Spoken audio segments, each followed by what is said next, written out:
Have you ever felt trapped by your own emotions, like a prisoner in your own mind, unable to break free from the chains of anger, fear, and anxiety? What if I told you that the ancient Stoics discovered a powerful secret thousands of years ago, a secret that could transform your emotional chaos into unshakable inner peace? Today, I'm going to reveal to you the Stoic art of mastering your emotions through silence. This isn't just another self-help concept. This is a battle-tested philosophy that helped Roman emperors, warriors, and philosophers navigate the most challenging circumstances imaginable. And by the end of this video, you'll have 8 powerful strategies that will completely change how you respond to life's difficulties.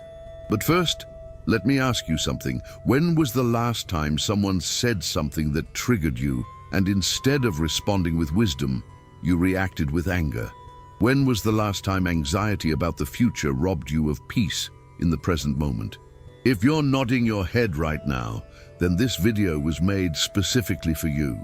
Before we dive deep into these transformative principles, I want you to do something for me. Take a deep breath.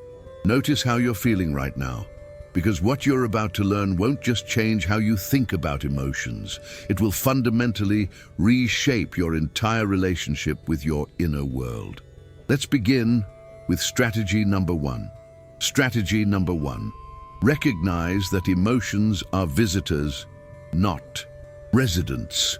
The Stoics understood something profound about human nature.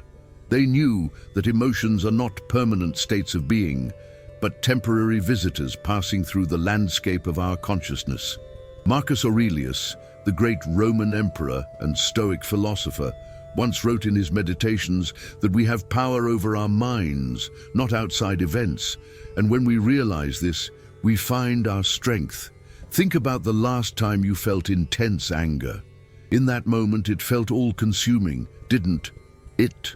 It felt like the anger was you, like it defined your entire existence. But here's the truth that the Stoics want you to understand. That anger wasn't you. It was simply an emotional state passing through you, like a cloud passing across the sky. The sky doesn't identify with the clouds. It doesn't say, "I am this dark storm cloud." The sky remains the sky, constant and unchanging, while weather patterns come and go. You are like that sky. Your emotions are like those clouds, temporary and ever-changing. When you start to recognize emotions as visitors rather than residents, something miraculous happens. You create space between yourself and your emotional reactions. This space is where your power lies. This space is where wisdom grows. Epictetus, another great Stoic philosopher, taught his students that it's not what happens to you, but how you react to it that matters. He understood that the first movement of emotion is involuntary. It's a natural human response. But the second movement, how we choose to engage with that emotion, that's entirely within our control. So how do you practice this in your daily life? The next time you feel a strong emotion rising within you, pause. Take a step back mentally and observe it. Say to yourself, "I notice that anger is present," rather than "I am angry." This simple linguistic shift creates psychological distance and reminds you that you are not your emotions. The Stoics practiced this constantly. They would journal about their emotional experiences, not to wallow in them, but to study them objectively, like a scientist studying natural phenomena. They understood that awareness is the first step toward mastery. Remember, emotions are data, not directives. They provide information about how you're interpreting a situation, but they don't have to dictate your actions. When you recognize this fundamental truth, you begin to reclaim your power from the tyranny of emotional reactivity. Strategy number 2, embrace the power of the pause. In our modern world, we're conditioned to react immediately to everything. Someone sends us a message, we respond instantly. Someone criticizes us, we defend ourselves immediately. Someone cuts us off in traffic, we honk and gesture without thinking. But this constant reactivity is destroying our peace and our relationships. The Stoics discovered something revolutionary. They learned that between stimulus and response, there is a space. And in that space lies our freedom and our empower. This is what I call the power of the pause, and it's one of the most transformative practices you can develop. Seneca, the great Stoic philosopher and advisor to emperors, wrote extensively about the dangers of anger and the importance of delayed response. He observed that anger is like falling. You don't fall on purpose, you just suddenly find yourself falling. But unlike falling, you can interrupt anger before it takes hold completely. How do you do this? By creating intentional pauses in your day and in your reactions. When someone says something that triggers you, instead of responding immediately, count to 10. Breathe deeply. Feel your feet on the ground. This simple practice can prevent countless regrets. I want you to think about the last argument you had with someone you care about. Now imagine if, before you said those harsh words, you had paused for just 30 seconds. Would you have said the same things? Would you have said them in the same way? Probably not. That's the power of the pause. The Stoics understood that wisdom requires time. Quick reactions come from our primitive brain, from our instincts and conditioning. But thoughtful responses come from our higher reasoning, from the part of us that can see the bigger picture and choose actions aligned with our values. Marcus Aurelius would often remind himself to pause before reacting. He wrote, "You have power over your mind, not outside events." This wasn't just philosophy for him.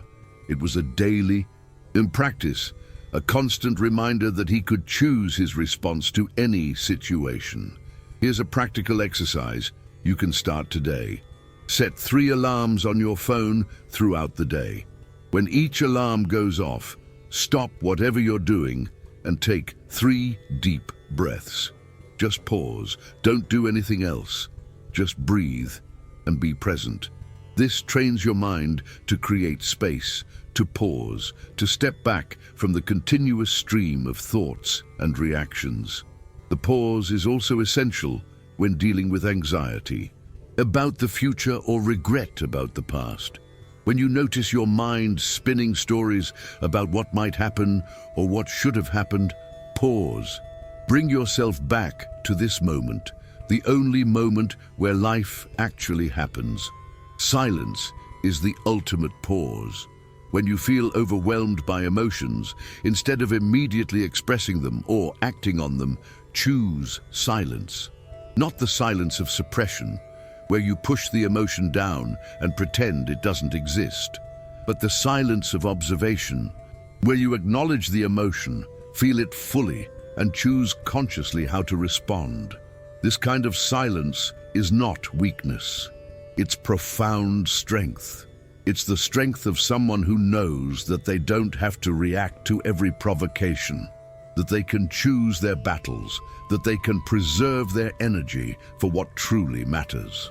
Strategy number 3, understand that you cannot control external events. One of the fundamental teachings of Stoicism is the dichotomy of control. This principle, articulated most clearly by Epictetus, divides everything in life into 2 categories: things you can control and things you cannot control. And according to the Stoics, the only thing you truly control is your own mind, your own choices, your own responses. Everything else, absolutely everything else, is outside your control. Other people's actions, other people's opinions, the weather, the economy, your health to a large extent, the past, the future, all of it exists beyond the boundaries of your control. Why is this relevant to mastering your emotions? Because most of our emotional suffering comes from trying to control things we cannot control. We get angry because someone didn't behave the way we wanted them to. We get anxious because we're trying to control future outcomes. We get depressed because we're dwelling on a past we cannot change. The Stoics saw this pattern clearly, and they offered a radical solution.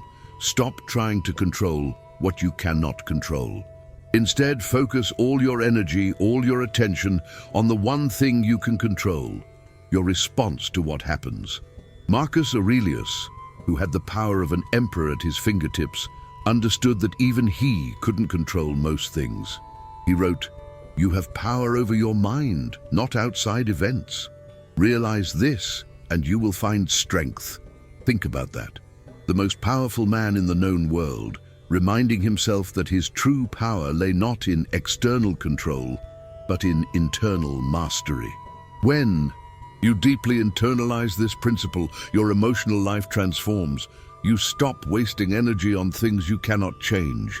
You stop trying to force other people to behave differently. You stop resenting reality for being what it is instead of what you want it to be. Let me give you a practical example. Imagine you're stuck in traffic. You have an important meeting and you're going to be late. What's your typical emotional response? Probably frustration, anger, maybe anxiety. But here's the question. Can you control the traffic? No.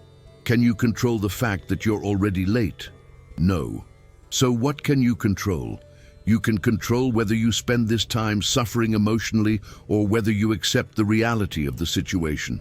You can control whether you call ahead and let people know you'll be late.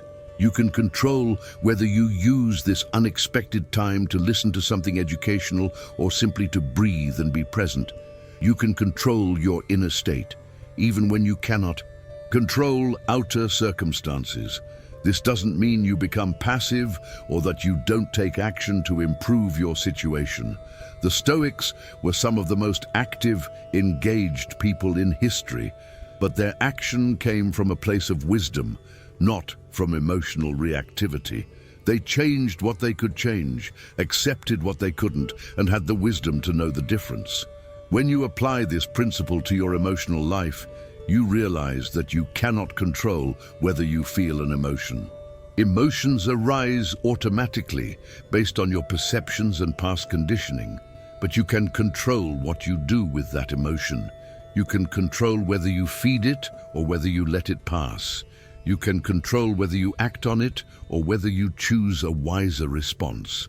The Stoics practiced this by constantly reminding themselves of what was in their control and what wasn't.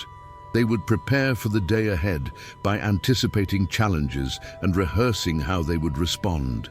This practice, called negative visualization, helped them stay grounded in reality and prepared for whatever life might bring. So here's your practice. Make a list of everything that's currently causing you emotional distress. Then, next to each item, honestly assess whether it's within your control or outside your control. You'll probably find that most of your emotional suffering is tied to things you cannot control. This awareness itself is liberating. For the things outside your control, practice acceptance. This doesn't mean you like the situation or that you won't work to improve it if possible, but it means you stop resisting reality. As Epictetus said, don't demand that things happen as you wish, but wish that they happen as they do happen, and you will go on well. For the things within your control, take responsibility. Stop making excuses. Stop blaming others. Recognize that your power lies in your choices, in your responses, in your inner work. This is where you invest your energy. Strategy number 4, practice voluntary discomfort. The Stoics had a practice that seems strange to modern ears, but it's one of the most powerful tools for emotional resilience. They called it voluntary discomfort, and it involved intentionally exposing themselves to difficult conditions to strengthen their character and reduce their dependency on comfort. Seneca would occasionally sleep on a hard floor and eat simple food, not because he had to, but because he chose to. He wanted to remind himself that he could handle discomfort, that his happiness didn't depend on luxurious conditions. This practice made him less fragile, less dependent on external circumstances for his well-being. Why is this relevant to mastering your emotions? Because most emotional suffering comes from our resistance to discomfort. We've become so accustomed to comfort, so dependent on pleasant sensations and circumstances, that even minor discomfort triggers disproportionate emotional reactions. Think about it. Someone says something slightly critical and we become defensive or hurt. We have to wait in line for 10 minutes and we become impatient and irritated. The temperature in the room isn't perfect and we complain. We've become emotionally fragile because we've lost our tolerance for discomfort. The Stoics understood that life will inevitably bring discomfort, challenge, and hardship. They knew that if they could only be happy in comfortable conditions, they would be miserable most of the time. So they trained themselves to be comfortable with discomfort. How can you apply this practice in your modern life? Start small. Take cold showers, fast for a day occasionally, exercise until you're tired. Sit with boredom instead of immediately reaching for your phone. Have difficult conversations instead of avoiding them. Say no when you want to say yes, just to please someone. Each of these practices trains your emotional resilience. Each one teaches you that discomfort is not an emergency, that you can handle things that are unpleasant, that your happiness doesn't depend on everything being exactly as you want it. Marcus Aurelius practiced this on a grand scale. As emperor, he could have lived in unimaginable luxury, but he chose to live simply. He spent years of his reign on the frontiers of the empire, living in military camps, enduring harsh conditions, all while maintaining his philosophical practice and inner peace. He wrote, "It's unfortunate that this has happened. No, it's fortunate that this has happened, and I've remained unharmed by it." This is the mindset that voluntary discomfort cultivates. Instead of seeing every challenge as a problem, you begin to see it as an opportunity to practice virtue, to strengthen your character, to prove to yourself that you can handle whatever life brings. The modern world tries to sell us the opposite message. It tells us that happiness comes from maximum comfort, from having everything exactly as we want it, from avoiding all discomfort and difficulty. But this path leads to fragility, to emotional weakness, to a life where the smallest obstacle feels like a catastrophe. The Stoic path leads to strength, to resilience, to a life where you can face genuine challenges with courage and calm. This doesn't mean you seek out suffering unnecessarily or that you don't enjoy pleasant experiences, but it means you don't need them for your happiness. You've trained yourself to be okay regardless of external conditions. Here's a practice you can start this week. Identify one area of comfort dependency in your life. Maybe it's your morning coffee, or your entertainment habits, or your need for constant validation on social media. Then, voluntarily abstain from it for a set period. Notice the discomfort that arises. Don't try to suppress it or distract yourself from it. Just sit with it, observe it, and prove to yourself that you can handle it. This practice will spill over into your emotional life. When difficult emotions arise, you'll have the confidence to sit with them without immediately trying to make them go away. You'll know from experience that discomfort is temporary, that you can handle it, that it won't destroy you. Strategy. Number 5. Focus on what you can give, not what you can get. One of the primary sources of emotional suffering is our focus on what we want to receive from the world rather than what we can give to it. We want love, but we don't focus on being loving. We want respect, but we don't focus on being respectable. We want happiness, but we don't focus on creating conditions for happiness. The Stoics taught that virtue is its own reward. They believed that the purpose of life is not to maximize pleasure or minimize pain, but to live in accordance with nature, to develop excellent character, to be of service to the human community. Marcus Aurelius reminded himself daily that he woke up to do the work of a human being. He saw his life as an opportunity to contribute, to serve, to make things better. This focus on contribution rather than acquisition transformed his emotional experience. When you focus on what you can get, you make your happiness dependent on external factors beyond your control. You need other people to behave a certain way. You need circumstances to align perfectly. You need to receive things that may or may not come. This creates constant anxiety, disappointment, and frustration. But when you focus on what you can give, you put yourself in the driver's seat. You can always choose to be kind, to be helpful, to be courageous, to be honest. These things are within your control. And when you practice them, you feel good about yourself, regardless of what you receive in return. This doesn't mean you become a doormat or that you give without boundaries. The Stoics were very clear about maintaining dignity and self-respect. But it means that your primary focus shifts from taking to giving, from consuming to creating, from receiving to contributing. Let me share a practical example. Imagine you're in a relationship and you're feeling frustrated because your partner isn't showing you enough appreciation. The typical response is to withdraw, to become resentful, to demand more appreciation. But this makes your emotional state dependent on your partner's behavior, which you cannot control. The Stoic response is different. Instead of focusing on what you're not receiving, focus on whether you're being your best self. In the relationship, are you showing appreciation? Are you being kind? Are you contributing positively? When you shift your focus this way, you reclaim your power and your peace. Seneca wrote extensively about the joy of giving without expectation of return. He observed that when we give with the expectation of receiving something back, we're not really giving at all. We're making a transaction, and when the expected return doesn't materialize, we feel cheated and angry. But when we give simply because it's good to give, because it's an expression of our values and character, then we're truly free. We've removed the external dependency from our happiness. We feel good because we acted in accordance with our principles, not because we got something in return. This principle applies to every area of life. In your work, focus on doing excellent work rather than on the recognition you might receive.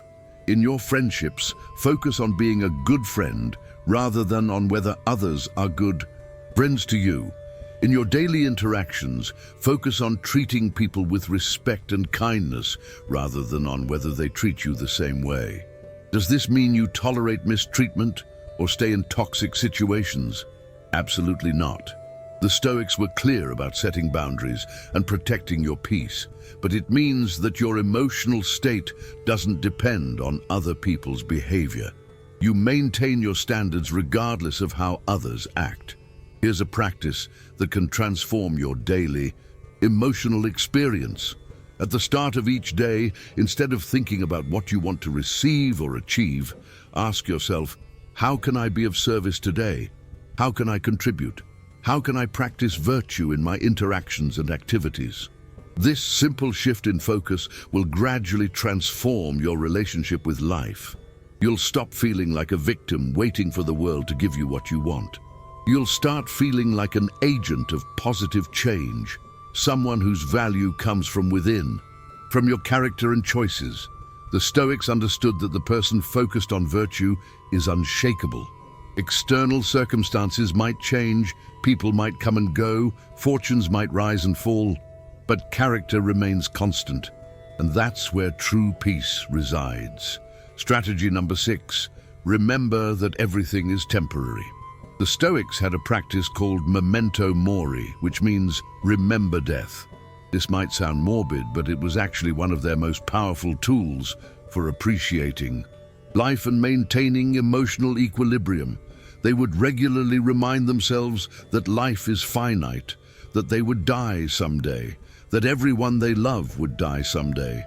Why did they do this?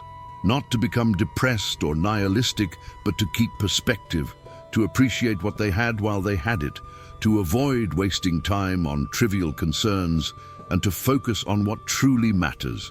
Marcus Aurelius wrote, "You could leave life right now. Let that determine what you do and say and think."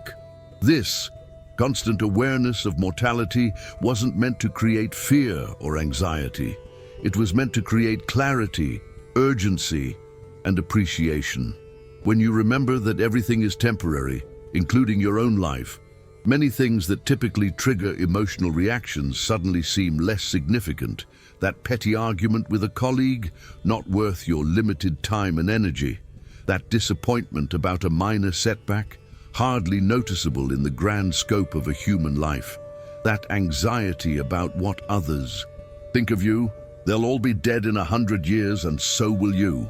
This perspective is incredibly liberating. It doesn't mean nothing matters. It means you gain clarity about what truly matters and what doesn't. You stop sweating the small stuff because you can see it for what it is, small. But the impermanence teaching goes beyond death. Everything in life is temporary. That difficult emotion you're experiencing right now, it will pass. That challenging situation you're facing, it will change.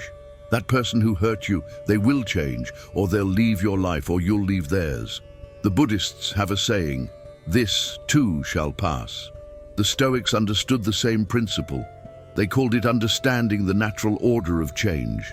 Everything in the universe is in constant flux, constantly transforming. Nothing remains static. When you deeply internalize this truth, your emotional life transforms. You don't cling as desperately to pleasant experiences because you know they're temporary. You don't resist unpleasant experiences as intensely because you know they're also temporary. You develop what the Buddhists call equanimity and what the Stoics called tranquility, a balanced state of mind that remains steady through life's ups and downs. Let me give you a practical example. Imagine you're going through a difficult period. Maybe you lost your job, or a relationship ended, or you're dealing with a health challenge. Your mind might tell you stories like, "This is never going to get better," or "I can't handle this," or "My life is ruined."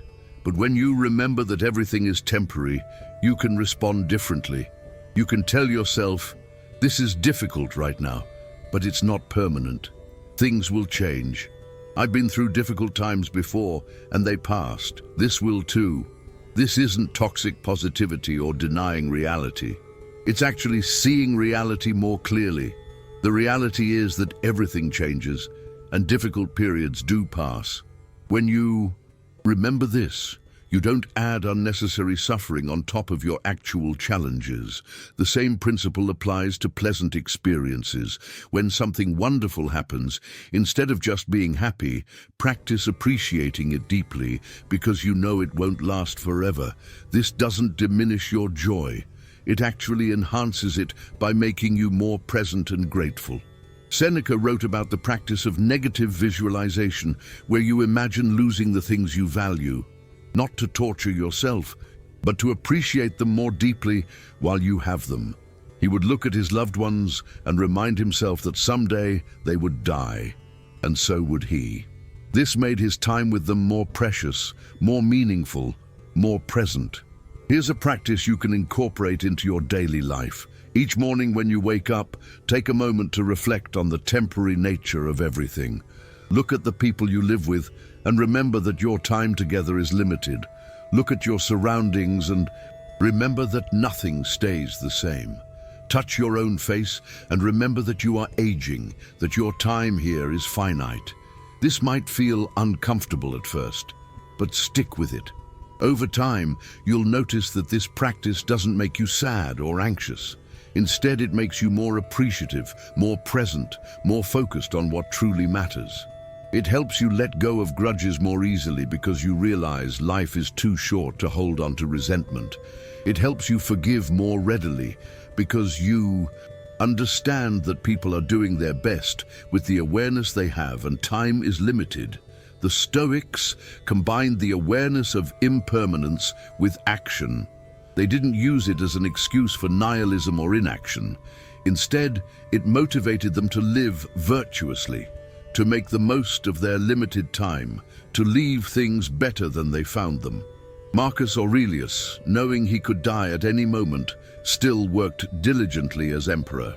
He still practiced philosophy. He still cared for his people. But he did it all with the awareness that it was temporary, which somehow made it more meaningful, not less. Strategy number 7. Reframe your challenges as opportunities. One of the most powerful Stoic practices is the art of reframing. The Stoics understood that events themselves are neutral. It's our interpretation of events that gives them emotional weight. As Epictetus famously said, it's not what happens to you, but how you react to it that matters.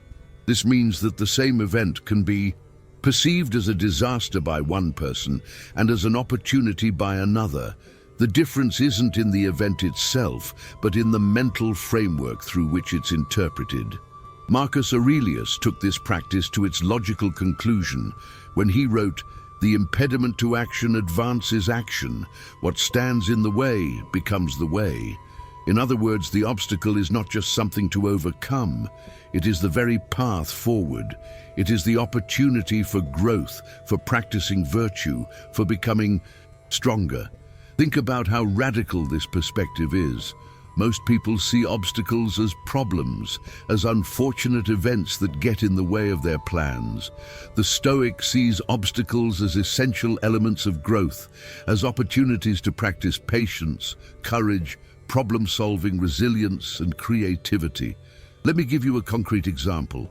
Imagine you're working on a project and you encounter a significant setback. The typical emotional response might be frustration, disappointment, maybe even despair. You might think, "This is terrible. Why does this always happen to me? I'll never succeed." The Stoic reframe would be different. You might think, "This is challenging, and that means it's an opportunity to develop my problem-solving skills. This is teaching me patience and persistence. This obstacle is making me stronger and wiser. The person who overcomes this will be more capable than the person who started." Notice that the reframe doesn't deny that the situation is challenging. It doesn't pretend that everything is easy or perfect, but it changes the fundamental interpretation from "this is bad" to "this is useful." And that change in interpretation changes everything about your emotional experience and your subsequent actions. Seneca wrote about how gold is refined in fire, how the strongest materials are forged under the most intense pressure. He applied this metaphor to human character, arguing that challenges and difficulties are essential for developing excellence. He wrote, "Difficulties strengthen the mind as labor does the body. If you want to become stronger, you need resistance. If you want to become wiser, you need challenges. If you want to develop courage, you need fear." The obstacle isn't interrupting your development. It is your development. This reframe is particularly powerful when dealing with difficult people. Instead of seeing someone who annoys you or challenges you as a problem, see them as a teacher. They're giving you an opportunity to practice patience, to develop your communication skills, to strengthen your boundaries, to work on your anger management. Marcus Aurelius would remind himself of this daily. As emperor, he dealt with senators who opposed him, advisors who gave bad counsel, and enemies who threatened his empire. He could have spent his emotional energy resenting these people. Instead, he saw them as part of his training in virtue. Here's a practice that can transform your relationship with difficulty. The next time you encounter a challenge, before reacting emotionally, ask yourself, what is this here to teach me? How is this making me stronger? What virtue can I practice in this situation? This simple habit of questioning can interrupt your automatic negative reaction and create space for a more empowering interpretation. The reframe also applies to your past. Many people carry emotional wounds from past experiences, seeing them as purely negative, as damages that have diminished them. The Stoic reframe asks, what did this experience teach me? How did it make me stronger? What wisdom did I gain? How did it shape me into who I am today? This doesn't mean you're grateful that bad things happened or that you would choose them again, but it means you're extracting value and meaning from experiences rather than just carrying them as burdens. Viktor Frankl, who survived Nazi concentration camps, wrote about this principle in his book, Man's Search for Meaning. He observed that even in the most horrific circumstances, people could choose their attitude, they could find meaning, they could maintain their human dignity. This is pure Stoicism, applied in the most extreme test imaginable. The reframe isn't just a mental trick, it's based on a profound truth, that your interpretation of events has more impact on your life than the events themselves. Two people can experience the same event and have completely different lives as a result, not because the event was different, but because their interpretation and response were different. So practice reframing. When you notice yourself interpreting something as purely negative, pause and ask, is there another way to see this? What's the opportunity here? How might this be useful? You don't have to force false positivity. Just open yourself to seeing the situation more completely, seeing not just the difficulty, but also the potential. Strategy number 8, develop a daily practice of reflection. All of the previous strategies require awareness, and awareness requires practice. The Stoics were emphatic about the importance of daily philosophical practice. They didn't just study philosophy as an academic exercise. They practiced it every single day, usually through journaling and reflection. Marcus Aurelius kept a personal journal, which we now know as Meditations. It wasn't written for publication. It was his private space to work through philosophical ideas, to remind himself of Stoic principles, to reflect on his day, to prepare for challenges ahead. This daily practice kept his philosophy alive and active in his life. Seneca wrote letters to his friend Lucilius, and many of these letters contain his reflections on daily events, his struggles with temptation and weakness, his attempts to live more philosophically. He would examine his day each evening, asking himself where he fell short and how he could improve. Epictetus taught his students to review their day each night, to examine their reactions and choices, to see where they practiced virtue and where they fell short. This wasn't about harsh self-judgment, but about learning, about becoming more conscious, about gradually aligning behavior with values. Why is this daily practice so important for emotional mastery? Because awareness is the foundation of change. You cannot change patterns you're not aware of. You cannot apply philosophical principles if you forget them in the heat of the moment. Daily practice keeps your intentions alive and active. Here's how you can create your own Stoic practice of reflection. Set aside 10 to 15 minutes each evening before bed. Get a journal and use it to reflect on your day. You can structure your reflection around these questions. First, where did I practice virtue today? Where did I show courage, wisdom, justice, or self-discipline? Acknowledge your successes, not from a place of pride, but from recognition. This reinforces positive patterns. Second, where did I fall short of my principles? Where did I react emotionally when I could have responded wisely? Where did I fail to practice what I know? Be honest, but not harsh. The goal is learning, not self-punishment. Third, what challenges do I anticipate tomorrow? How can I prepare mentally and emotionally? What principles might I need to remember? This practice of preparation was central to Stoic philosophy. By anticipating challenges, you're less likely to be caught off guard by them. Fourth, what am I grateful for? Today, the Stoics regularly practiced gratitude, not as a superficial positive thinking exercise, but as a way of appreciating what they had while they had it, remembering the temporary nature of all things. Marcus Aurelius would begin his day with a similar practice. He would remind himself of the difficult people he might encounter, not to create anxiety, but to prepare mentally. He'd remind himself not to be surprised or reactive, to remember that people act according to their nature and understanding. This morning preparation combined with evening reflection creates a powerful cycle of continuous improvement. You prepare, you act, you reflect, you learn, you prepare better the next time. Over weeks and months, this creates profound transformation. The daily practice also serves another crucial function. It creates continuity in your philosophical life. It's easy to read about Stoicism, to feel inspired, and then to forget about it when you're caught up in daily life. The daily practice is the bridge between inspiration and transformation. Think of it like physical exercise. You might understand intellectually that exercise is beneficial, but understanding doesn't make you fit. Only consistent practice creates actual change. The same is true for emotional and philosophical development. Your daily practice doesn't have to be elaborate. Even 5 minutes of sincere reflection is valuable. What matters is consistency, doing it every day regardless of how you feel. Making it a non-negotiable part of your routine, like brushing your teeth. Some people prefer to journal in the morning rather than evening, using it as a way to set intentions and prepare mentally for the day ahead. Others prefer both, a morning preparation and an evening reflection. Experiment and find what works for you, but commit to something.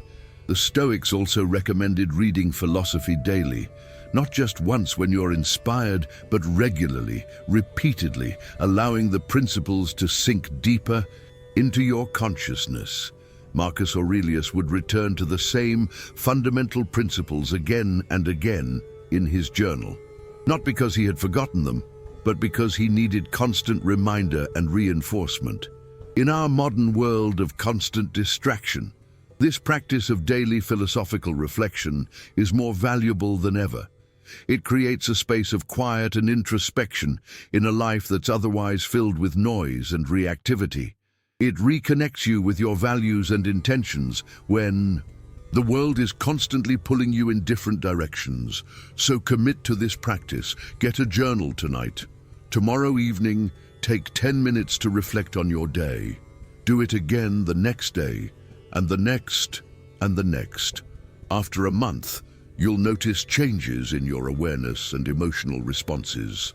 After a year, you'll be a different person, not because of dramatic transformations, but because of consistent daily practice of philosophical principles.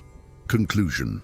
We've covered 8 powerful Stoic strategies for mastering your emotions through silence and wisdom. Let me recap them briefly. First, recognize that emotions are visitors, not residents. They pass through you. They are not you. Second, embrace the power of the pause.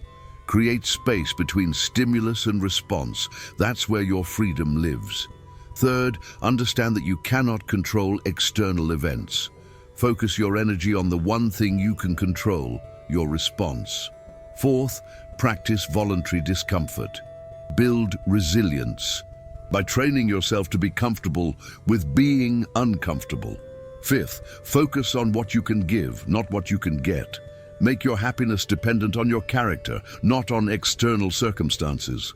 Sixth, remember that everything is temporary. This perspective helps you appreciate what you have and accept what you cannot change. Seventh, reframe your challenges as opportunities. The obstacle is the way. Difficulties are opportunities to practice virtue and develop strength. Eighth, develop a daily practice of reflection. Awareness is the foundation of all change. Daily practice keeps your philosophy alive and active. These aren't just ideas to understand intellectually. They're practices to implement daily. They're tools to use when emotions threaten to overwhelm you. They're pathways to the inner peace and strength that the Stoics exemplified. The Stoic philosophers lived these principles in the most challenging circumstances imaginable. Marcus Aurelius ruled an empire while barbarians threatened its borders and plague decimated its population. Epictetus endured slavery and physical disability. Seneca navigated the treacherous politics of imperial Rome. Yet all of them maintained inner peace and philosophical clarity because they practiced these principles daily. You can do the same. Your challenges might be different, but the principles remain timeless. When someone criticizes you, pause and remember that their opinion is outside your control. When you face a setback, reframe it as an opportunity for growth. When difficult emotions arise, observe them as temporary visitors rather than identifying with them. This path isn't about becoming cold or emotionless. The Stoics were deeply human, capable of love, joy, and compassion. But they weren't controlled by their emotions. They experienced emotions fully while maintaining the wisdom to respond rather than react. The journey to emotional mastery isn't quick or easy. It requires consistent practice, honest self-reflection, and patience with yourself as you gradually transform your habitual patterns. But it's absolutely worth it. The alternative is a life at the mercy of every emotional wave, reacting unconsciously, suffering unnecessarily, and missing the peace that's available in every moment. So I challenge you, choose one of these 8 strategies and commit to practicing it for the next week. Just one. Master that one before moving to the next.